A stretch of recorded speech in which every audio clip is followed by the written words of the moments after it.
para bumaba yung trend na ibinaba sa akin, ano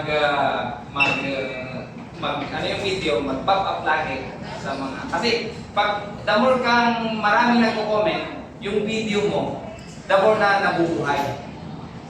So, ang ginawa ko dyan, ngayon hindi ko na lang ginagawa kasi may mga nagtatanggol na sa akin.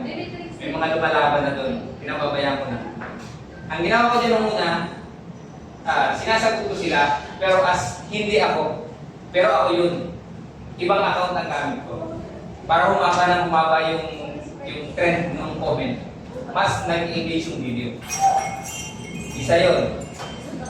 Pangalawa, kung mag-upload kayo ng video, dapat, kung nag-upload kayo ng Lunes ng alas 5, yung susunod Martes, mag-upload kayo alas 5 ulit ng hapon. Kung anong oras yun. Same hour. Para yung makukuha nyo magpapalo sa inyo, malalaman nila na ganong oras kayo nag-upload ng video. Okay? And, yun, yung YouTube naman, sa YouTube, medyo malungkot yung aking ano doon. Kasi, marami akong time na nireject ng mga malalaking vloggers, kahit malalaking mukbangers, kahit sinasagot ko na yung kakainin nila. Pero nga ayaw magpa-kulam. Ganun. Pero yun, kung ayaw nila, wag nyo na lang damdamin. Hayaan nyo lang sila, umanap ka ng iba na pwedeng makipagtulong. Yung konting clip lang yung i-upload ninyo sa TikTok, tapos lagay yung link. O ito, dito yung mapapansin yung buong vlog. Parang ganun lang. So yun, ako naman willing, kasi ayaw kong ipa-experience sa mga maliliit na vloggers yung na-experience ko na nagre-reject. Ayaw ko nun. Ayaw kong ipadanas na sa maliliit na kasi napakasakit talaga yun. Ako nga lang yung medyo makapal yung mukha, matigas yung puso, kaya hindi ako naapektuhan. Yung bashers, pag nagpa-apekto ka, huwag ka na lang mag-vlog. Kasi pag nagpa-apekto ka doon, madidepress ka lang, walang mangyayari sa'yo. Dapat dito sa ating ginagagalawang ito, ini-enjoy muna ninyo.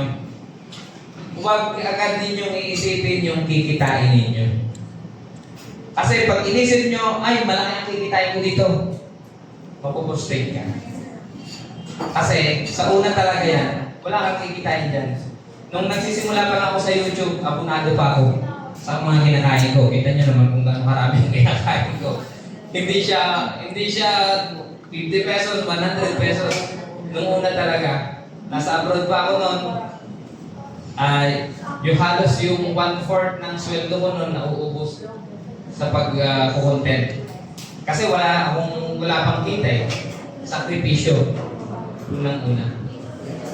So yun, sana kung kayo may mga itatanong, open naman ako. Basta may time lang ako, pwede kayo may pagkita sa akin. Papaalam ko lang sa asawa ko. Ganon. Pwede naman po, kung handa naman akong tumulong kung may tutulong ako. Huwag lang po pera ha. Pero tinulungan mo na ako dati sa pera. Yung pamangkin ko na operahan sa utak sa ulo. Sir po yun. Yan, nagbigay si Jigs. Napakabait niya. Kunti lang yun. Ano lang yun? Hindi, uli ako.